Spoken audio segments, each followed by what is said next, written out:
இது ஒரு CBN தயாரிப்பு. நீங்கள் காண்பது திருப்புமுனை நிகழ்ச்சி. வணக்கம் அன்பான நேயர்களே, திருப்புமுனையின் இன்னும் ஒரு புதிய எபிசோடுக்கு உங்களை அன்புடன் வரவேற்கிறோம். இந்த மாதம் முழுவதுமாக யுத்தத்தில் அமைதி என்ற தலைப்பை பற்றி நம்ம பேசிட்டு இருக்கிறோம். இன்றைக்கு குறிப்பாக ஏமாற்றத்தின் மத்தியில் சமாதானத்தை எப்படி காண்பது என்பதை பற்றி நம்ம பேச போகிறோம். ஒருவேளை உங்களுடைய கடந்த காலங்களில் யாரும் உங்களை ஏமாற்றி இருந்தாங்கன்னா, உங்களால் தவிர்க்க முடியாத ஏமாற்றத்துக்குள்ளாக நீங்கள் தள்ளப்பட்டு இருந்தீங்கன்னா, அதனுடைய காயங்கள் ரணங்கள் இன்றும் உங்களுக்குள்ள ஆறாமல் இருக்குதுன்னா, இதில் எப்படி நம்ம சமாதானத்தை காண்பது என்ற போராட்டம் உங்களுக்குள்ளே இருந்ததுன்னா, உங்கள் நம்பிக்கையை மட்டும் கைவிட்டுறாதீங்க. ஏன்னா நிச்சயமாகவே நம்முடைய நம்பிக்கைக்கு முடிவுண்டு. அது என்றைக்குமே வீண் போகாது.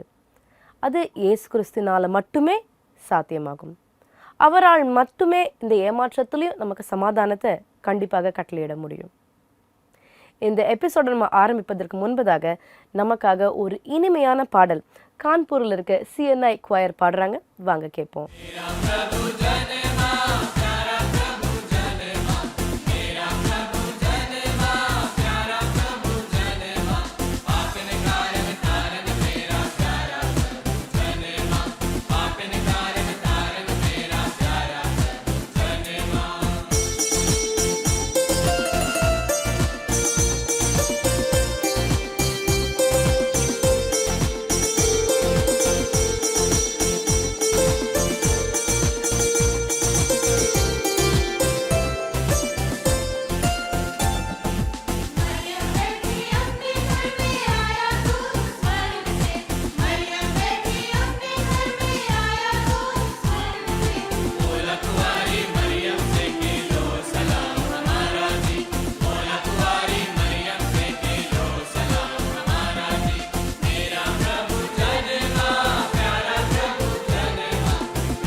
அந்த கிறிஸ்மஸ் பாடல் உங்கள் எல்லாருக்கும் பிடிச்சிருக்குன்னு நான் நினைக்கிறேன்.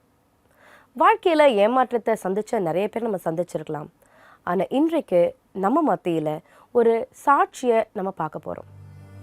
திரு சாம்பையா அவர்கள் அவருடைய வாழ்க்கையில் நடந்த ஏமாற்றங்கள் மத்தியில் எப்படி அவர் சமாதானத்தை பெற்றுக்கொண்டார், அவருடைய சாட்சியிலிருந்து நாம் என்ன கற்றுக்கலாம் என்பதை இப்பொழுது பார்க்கலாம். சாம்பையா தன்னுடைய சிறுவயதிலேயே தன்னுடைய தந்தையை இழந்துவிட்டார். அவருடைய தாயின் சொற்ப வருமானத்தில் அவருடைய குடும்பம் நடந்தது.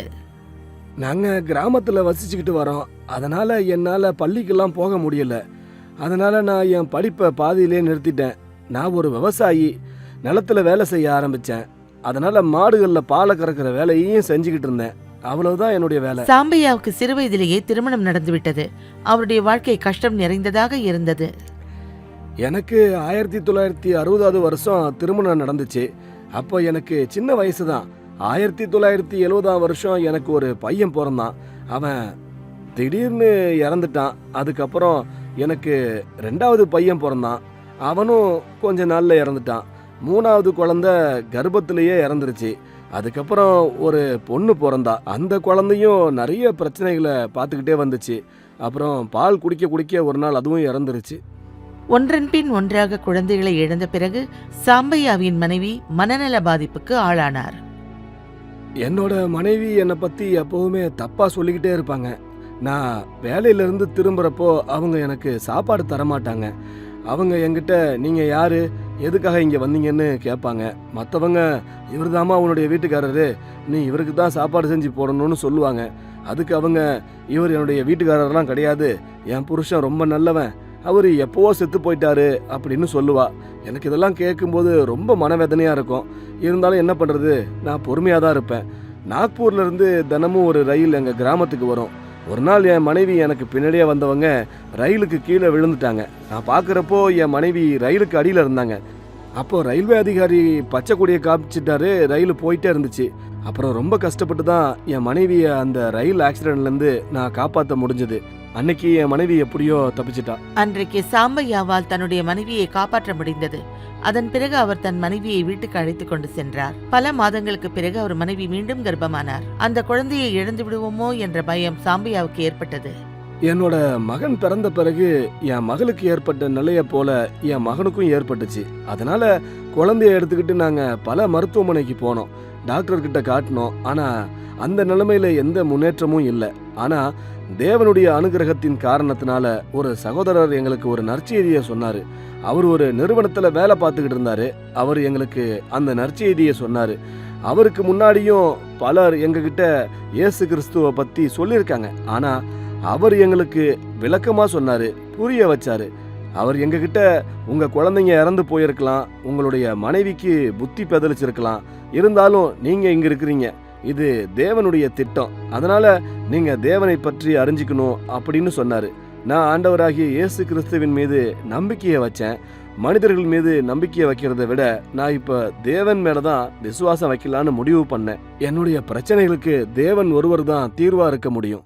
அவரை தவிர வேற யாரும் இல்லை. சாம்பையா ஆண்டவராகிய இயேசு கிறிஸ்துவை பற்றி அறிந்து கொண்ட பிறகு அவர் மீது நம்பிக்கை வைத்தார். பிறகு அவருடைய குடும்பத்தில் அவர் மாற்றத்தை பார்த்தார்.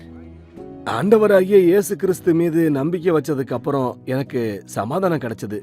நாங்க ஜெபம் செய்ய ஆரம்பிச்சோம். நாங்க குடும்பத்தோட எங்க மகனுக்காக ஜெபம் செய்ய ஆரம்பிச்சோம். நானும் என் மனைவியும் சேர்ந்து ஜெபம் செய்வோம். என் நண்பர்களோட சேர்ந்து ஜெபம் செய்வோம். நாங்க ஒருவர் மற்றவங்களுக்காக ஜெபம் செய்வோம். ஒரு போதகர் எங்ககிட்ட வந்து அடிக்கடி வசனங்களை சொல்லுவாரு. அதுக்கப்புறம் எங்க குடும்பத்துல உறுதியும் சமாதானமும் மகிழ்ச்சியும் ஏற்பட ஆரம்பிச்சது. என்னுடைய மனைவியும் எங்களுடைய மகன் நல்லா வளர்றத பார்த்து அவ ரொம்ப சந்தோஷப்பட்டா. எங்களுடைய குடும்ப கஷ்டங்களும் கொஞ்சம் கொஞ்சமா எங்களை விட்டு விலக ஆரம்பிச்சது. சில வருடங்களுக்கு பிறகு சாம்பையாவின் மனைவிக்கு 3 குழந்தைகள் பிறந்தார்கள். சாம்பையா தன்னுடைய குடும்பத்தை சமாதானத்தாலும் ஆசீர்வாதத்தாலும் நிரப்பியதற்காக ஆண்டவராகிய இயேசு கிறிஸ்துவுக்கு நன்றி சொல்கிறார். இது தேவனுடைய அனுகிரகம் தான். இப்ப எனக்கு 60 வயசுக்கு மேல ஆயிடுச்சு. தேவன் இது வரைக்கும் என்னை காப்பாத்திக்கிட்டு இருக்காரு. என்னோட கஷ்டமெல்லாம் என்னை விட்டு ரொம்ப தூரமாவே போயிடுச்சு. அதுக்காக நன்றி செலுத்த நான் அவருக்கு வாழ்நாள் முழுக்க சேவை செய்ய விரும்புறேன். சாம்பையோட கதையை கேட்டிங்களா? அவருடைய வாழ்க்கையில் நடந்த ஏமாற்றங்கள் மத்தியிலும், வலியின் மத்தியிலும், போராட்டத்தின் மத்தியிலும் எப்படி தேவனை அதிகமாக பிடித்து கொண்டார். அவருடைய வாழ்க்கையில் எப்பேற்பட்ட பிரச்சனை வந்தாலும் தேவனை விட்டு விலகாம அவரிடத்திலிருந்து வருகிற உண்மையான சமாதானத்தை சாம்பையா பெற்றுக்கொண்டார். அன்பான நேயர்களே, நீங்கள் கூட உங்களுடைய வாழ்க்கையில் யாராலையும் சந்திக்க முடியாத ஒரு பெரிய புயலில் மாட்டிக்கிட்டு இருக்கீங்களா? காற்றும் கடலும் சுற்றி உங்களை அழக்கழிக்குதா? பயப்படாதீங்க. தேவன் அதன் மத்தியிலும் உங்களுக்காக நடந்து வருகிறார். இந்த மாதிரியான ஒரு சம்பவம் தான் பைபிள்லையும் இருக்குது. மார்க் எழுதின சுவிசேஷம் 6ஆம் அதிகாரத்தில் இயேசு தன்னுடைய சீடர்களை அவருக்கு முன்பதாக ஒரு கடலை தாண்டும்படியாக அனுப்புகிறார். இந்த சீடர்களும் படகுல ஏறி அந்த கடல் மத்தியில் போகிறாங்க. கொஞ்ச நேரத்தில் அந்த கடலில் அதிக புயல் அடிக்க ஆரம்பிச்சிருச்சு. இயேசு அதை கரையிலிருந்து பார்க்குறாரு அப்படின்னு வசனமும் சொல்லுது.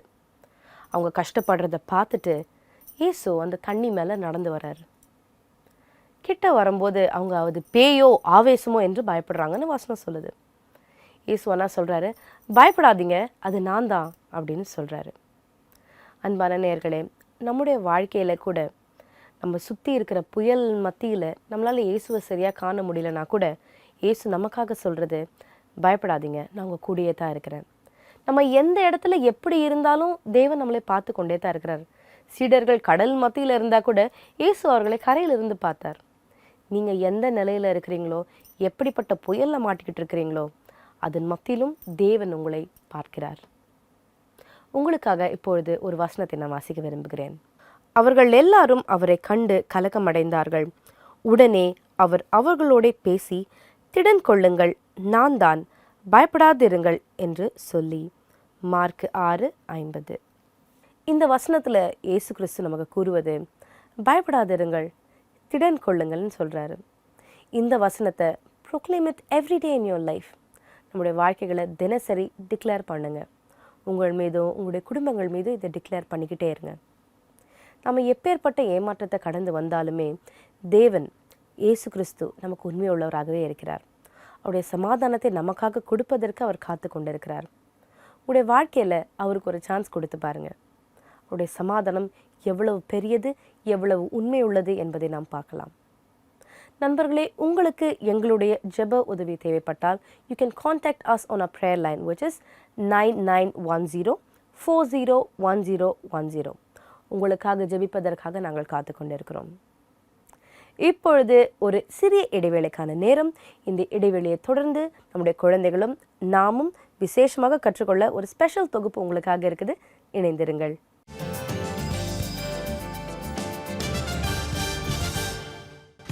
ஹே சூப்பர் ஃபேன்ஸ், நீங்க குழந்தைங்களோட பர்த்டே பார்ட்டி, சர்ச் ஈவென்ட்ஸ் பிள்ளைங்களுக்காக கொண்டாட பிளான் பண்ணிருக்கீங்களா? அந்த ஈவென்ட்ஸ்ல கிஸ்மோவை நீங்க இன்வைட் பண்றதுக்கான சான்ஸ் இருக்கு. Hey kids, super book time travelling robot உங்களோட நிகழ்ச்சிகளை அடுத்த லெவலுக்கு கொண்டு போகும். கிஸ்மோ வந்தா உங்க குழந்தைங்க நிச்சயமா ரொம்ப சந்தோஷப்படுவாங்க. அவங்க கிஸ்மோவோட பேசலாம், பாடலாம், டான்ஸ் ஆடலாம், செல்ஃபி கூட எடுத்துக்கலாம். Invite Gizmo for children's events like BBS camp, prize distribution programs, youth events, feats and so much more. உங்க குழந்தைங்களுடைய பர்த்டே பார்ட்டிக்கு நீங்க கண்டிப்பா கிஸ்மோவை ஸ்பெஷல் கெஸ்டா கூப்பிடலாம். நம்மளுடைய அட்வென்ச்சரஸ் கிஸ்மோ அங்க இருக்கிற எல்லா குழந்தைங்களுக்கும் வார்ம் விஷஸ் அண்ட் ஹேக்ஸ் கண்டிப்பா கொடுக்கும். இப்பவே cbnindia.org-ல நம்ம கிஸ்மோவை இன்வைட் பண்ணிக்கோங்க. நீங்க என்ஜிஓ இல்ல ஆர்கனைசேஷன் இல்லனா ஏதாவது மினிஸ்ட்ரியில இருக்கீங்கன்னா உங்களுக்கான ஸ்பெஷல் ஆஃபர்ஸும் எங்க கிட்ட இருக்கு. Visit our website cbnindia.org to invite Gizmo.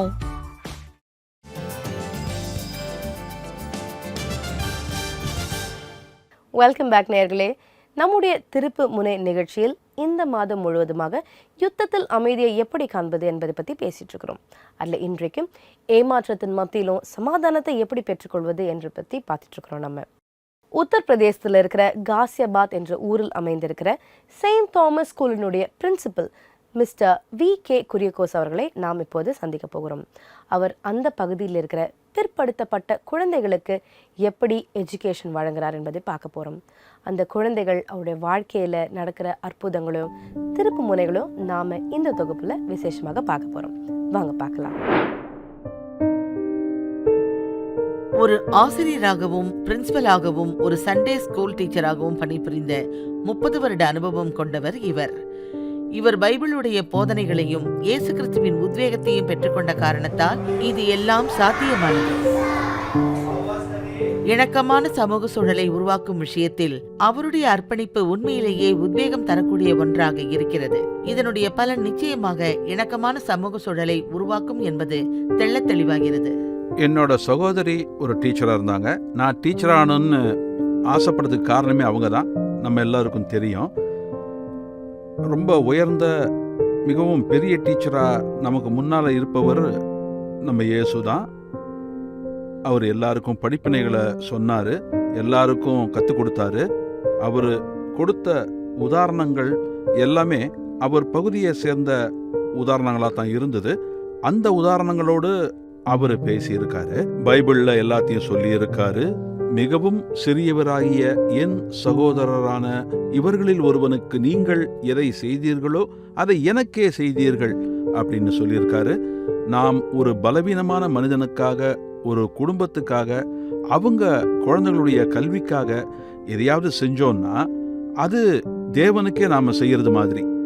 இந்த பள்ளிக்கு பின்னால இருக்கக்கூடிய பின்தங்கிய பகுதியில் இருக்கக்கூடிய கூரை வீடுகளில் இருக்கக்கூடிய குடும்பங்கள்ல அங்க இருக்கக்கூடிய குழந்தைகள் பள்ளிக்கு போறதே கிடையாது. அந்த குழந்தைகளை இந்த பள்ளியில அனுமதிச்சு அவங்களுக்கு எல்லா வசதிகளையும் செஞ்சு கொடுத்து இதே பள்ளியில அவங்களுக்கு படிப்பையும் சொல்லி தராங்க.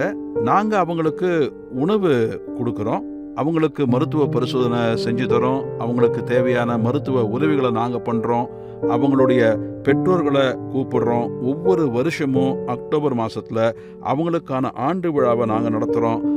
அவங்களுடைய திறமைகளை எதுவாக இருந்தாலும் சரி அதை வெளிப்படுத்துறதுக்கு அவங்களுக்கு நாங்கள் வாய்ப்பை உருவாக்கி தரோம். இது நம்ம எல்லாருக்குமே தெரியும்.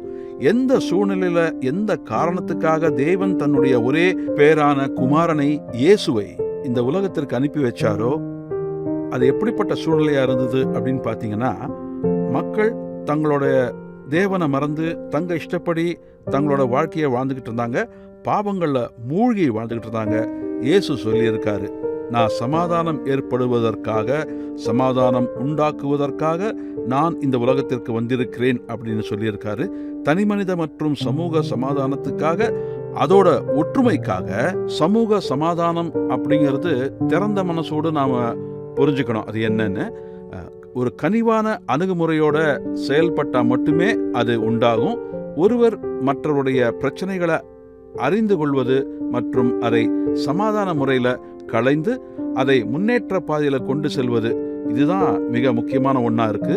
அது மட்டும் இல்லாம மன நிம்மதி, அப்புறம் சச்சரவுக்கான தீர்வு போன்றவற்றை, அதாவது மன நிம்மதி மற்றும் பரஸ்பர நல்லிணக்கம் போன்றவைகளை ஏற்படுத்துவதற்கு உதவி செய்வது நம்மோட கடமையா இருக்கு. இதுபோல நம்ம கிறிஸ்துவோட சமாதானத்தின் நற்செய்திய மற்றவங்களுக்கு கொண்டு போய் சேர்க்கணும், அவங்களுக்கு அதை புரிய வைக்கணும். ஒரு சமாதானம் நிறைஞ்ச வாழ்க்கையை உருவாக்கி தர முடியும். சார் எங்களுக்கு ஜெபம் செய்யறது நல்லதுன்னு கத்து கொடுத்துருக்காரு. இது உங்க அம்மா அப்பா கிட்ட சொல்லுங்க. ஜெபம் செய்யறது நல்லதுன்னு சொல்லி கொடுத்துருக்காரு. இன்னைக்கு பல நாடுகள்ல போர் நடக்குது. அதை அமைதிப்படுத்துறதுக்காக அன்பு, சமாதானம், நம்பிக்கை, விசுவாசம் இதெல்லாம் தேவை. நான் என்னோட கிராமத்துல இருக்கும்போது அங்க ஒரு குடும்பம் இருந்துச்சு. அதுல அடிக்கடி சண்டை நடக்கும். எப்ப பார்த்தாலும் சண்டை நடந்துகிட்டே தான் இருக்கும். அவங்க எல்லாம் ரொம்பவே மோசமாயிட்டாங்க. நான் இங்க வந்ததுக்கு அப்புறம் என்னோட ஆசிரியர் மூலமா நம்ம சமாதானமா இருந்தாதான் நம்மளால நம்ம வாழ்க்கையில ஏதாவது சாதிக்க முடியும், நல்ல நிலைய அடைய முடியும், நல்லா படிச்சு நல்லபடியா இருக்க முடியும்னு தெரிஞ்சுக்கிட்டேன். இவங்க சின்ன சின்ன கூரை வீடுகளை வாழ்ந்துகிட்டு இருக்காங்க. இவங்களோட அப்பா அம்மாவுக்கு மத்தியில, சகோதர சகோதரிகளுக்கு மத்தியில நடக்கக்கூடிய பிரச்சனைகளை பத்தி இவங்களுக்கு நல்லாவே தெரிஞ்சிருக்கு. அவங்க இங்க வராங்க, டீச்சரோட பேசுறாங்க, சில சமயங்கள்ல என்னோடையும் பேசுவாங்க. என்னோட வீட்ல அடிக்கடி சண்டை நடந்துட்டே இருக்கும். என்னோட அம்மா நான் படிக்க கூடாதுன்னு நினைச்சாங்க, ஆனா என்னோட அப்பா நான் படிக்கணும்னு ஆசைப்பட்டாரு. நானும் ஸ்கூலுக்கு வந்தேன், நிகழ்ச்சியெல்லாம் பார்த்தேன், சாரை பார்த்தேன். சார் கிட்ட எங்க அம்மா வந்து பேசினாங்க, நானும் பேசினேன். சார் என் அம்மாவுக்கு அறிவுரை சொன்னாரு. இப்போ வீட்ல அமைதி வந்துருச்சு. என்னோட அம்மாவை என்ன ஸ்கூலுக்கு அனுப்ப ஆரம்பிச்சுட்டாங்க. நாங்க எப்படி இருக்கணும், எப்படி ட்ரெஸ் போடணும், எப்படி எல்லாம் பேசணும்னு இந்த மாதிரி நிறைய விஷயத்த சொல்லி தராங்க. இந்த பயிற்சி மூலமா சொல்லி தராங்க. நாங்க முன்னேற வழியும் கிடைக்குது. சமாதானம் பண்ணுகிறவர்கள் பாக்கியவான்கள், அவர்கள் தேவனுடைய புத்திரர் எனப்படுவார்கள். இந்த பைபிள் வசனம் என்ன ரொம்பவே பாதிச்சுது, என் மனசை ஆழமா தொட்டுது.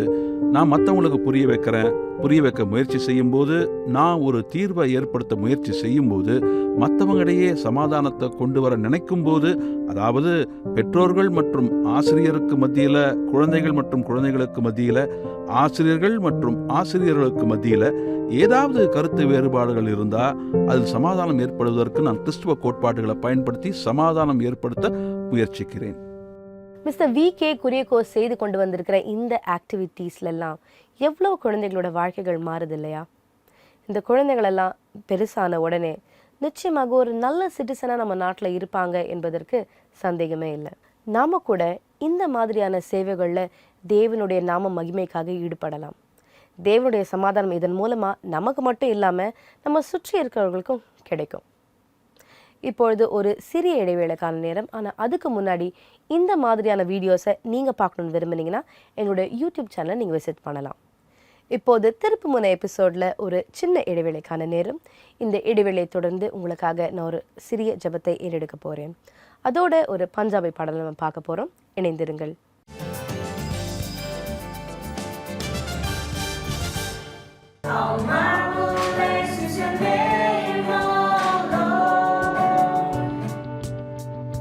இந்த கண்களில் ஏராளமான கனவுகள் இருக்கிறது, அது நனவாக வேண்டும். இந்த மௌனமான வார்த்தைகளில் ஒரு சிறப்பான எதிர்காலத்திற்கான அழைப்பு இருக்கிறது. பண்டிகை கொண்டாடப்படும் இந்த தருணத்தில் நீங்கள் பலவிதமான கனவுகளை நனவாக்க முடியும். உங்களுடைய உதவியால் பலருடைய வாழ்க்கையும் சிறப்பான எதிர்காலத்தை நோக்கி செல்லும். இந்த முறை இந்த பண்டிகை கால கொண்டாட்டத்தில் ஏதாவது மாற்றுத்திறனாளிகளுக்கு வாழ்க்கை முழுமைக்குமான ஒரு பரிசை கொடுங்கள். மாற்றுத்திறனாளி மாணவர்களுக்கு ஆதரவு தாருங்கள். www.cbnf.org இல் இன்றே இணையுங்கள்.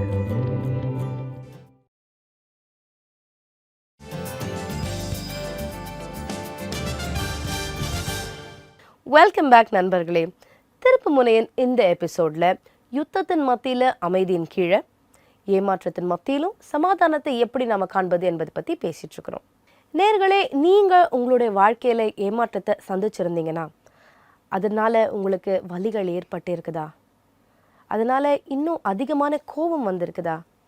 அடுத்தவங்களுடன் நெருங்கி பழக முடியாத அளவுக்கு நீங்கள் ஏமாந்துருக்கிறீங்களா? அந்த காயங்களை உங்களால் மறக்க முடியலையா? இது எல்லாவற்றுக்கும் காயம் கட்டுகிறவராக இயேசு கிறிஸ்து இருக்கிறார். அவர் ஒருவரால் மாத்திரம்தான் நமக்கு சமாதானத்தை கொடுக்க முடியும். அந்த சமாதானத்தை பெற்றுக்கொள்வதற்காக நாம் தேவனிடத்தில் இப்பொழுது ஒரு சிறிய ஜெபத்தை ஏறெடுப்போம். எங்களுடைய ஏமாற்றத்தை எல்லாம் மாற்றி போடும் அளவுக்கு கிருபை கொண்ட நல்ல தகப்பனே, ராஜா, இந்த நேரத்தில் கூட எங்கள் மத்தியில் மனதில் இருக்கிற ஏமாற்றங்கள்னாலும் வலியினாலும் வருத்தப்பட்டு கொண்டிருக்கும் போராட்டத்திற்குள்ளான எங்களுடைய நேயர்களுக்காக நாங்கள் ஜெபிக்கிறோம். அவர்கள் இருதயங்களை நீர் தொடும் சுவாமி. அவர்களுடைய காயங்களை நீர் மாற்றும். அந்த ஏமாற்றத்தினால் ஏற்படுத்தின நம்பிக்கையற்ற சூழ்நிலைகளை நீர் மாற்றும். ராஜா, சீடர்கள் எப்படி அந்த புயலின் மத்தியில் மாற்றிக்கொண்ட போதிலும் கூட நீர் அவர்களுக்காக கடலில் கடந்து சென்று அவர்களை காப்பாற்றினீரோ, அதுபோல எங்கள் மத்தியில் எங்கள் நேயர்கள் யாரும் தத்தளித்து கொண்டிருந்தால் அவருடைய வாழ்க்கையை நீர் மாற்றுங்க. சமாதானத்தினால் எங்களுடைய வாழ்க்கைகளே நீர் நிரப்புங்க. இயேசுவின் மூலம் கேட்கிறனால பிதாவே, ஆமென். அன்பான நேயர்களே, உங்களுக்கு என்ன பிரச்சனை இருக்குதுன்னு ஒருவேளை எங்களுக்கு தெரியாமல் இருக்கலாம். உங்களுடைய வலிகள் என்னன்னு எங்களுக்கு புரியாமல் இருக்கலாம். நீங்கள் எங்கெங்கே ஏமாந்தீங்க என்பது உங்களை சுற்றி இருக்கிறவங்களுக்கு தெரியாமல் இருக்கலாம். ஆனால் அது எல்லாவற்றையும் தெரிஞ்ச ஒருவர் இருக்கிறார். அவர்தான் இயேசு கிறிஸ்து. நீங்கள் இருக்கிற நிலையில் உங்களை அவர் பார்க்குறார். அந்த நிலையிலிருந்து உங்களை காப்பாற்றவும் அவர் வல்லமை உள்ளவராக இருக்கிறார். உங்களுடைய நம்பிக்கையை அவர் மீது வைங்க. உங்களுடைய வாழ்க்கையில் அவரை கூப்பிடுங்க. இயேசுவே, எங்களுக்கு இறங்கும், உங்களுடைய சமாதானத்தை எங்களுக்கு கொடுங்கன்னு கேளுங்க. உங்களுடைய விசுவாசத்தையும் நம்பிக்கையும் ஒரு காலம் கைவிட்றாதீங்க. சிபிஎனோட கிறிஸ்மஸ் கொண்டாட்டம் பகுதியில் இன்றைக்கு நம்ம பார்க்க போகிறது ஒரு அழகான பஞ்சாபி பாடல். இதை நமக்கு CNI கிரைஸ்ட் சர்ச் வழங்குகிறாங்க. இந்த மாதிரியான பாடல்களை நீங்கள் உங்களுடைய அன்புக்குரியவர்களுக்கு டெடிகேட் பண்ணணும்னு விரும்புனீங்கன்னா எங்களுடைய வெப்சைட் cbnindia.org/cbn special offers என்ற லிங்கை விசிட் பண்ணி நீங்கள் உங்களுக்கு பிடித்த பாடலை தேர்ந்தெடுத்து அவர்களுக்கு டெடிகேட் செய்யலாம். இப்போது நான் கிளம்ப வேண்டிய நேரம் வந்தாச்சு. உங்களை இன்னொரு எபிசோடில் சீக்கிரம் சந்திக்கிறேன். நன்றி, வணக்கம்.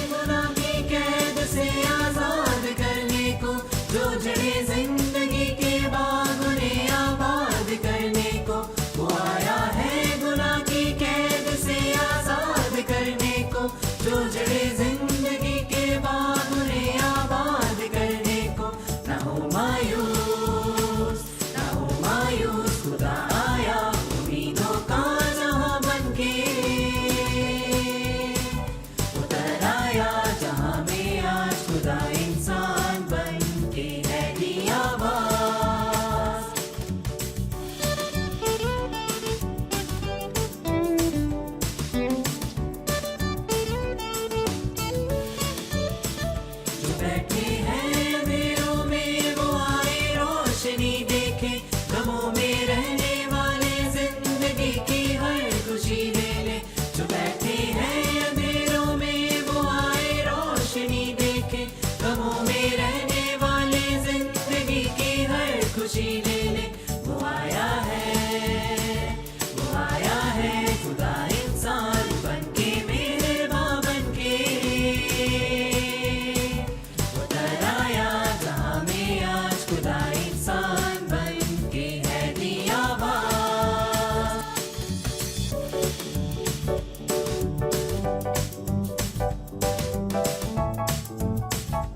फरिश्तों ने ज़मीं के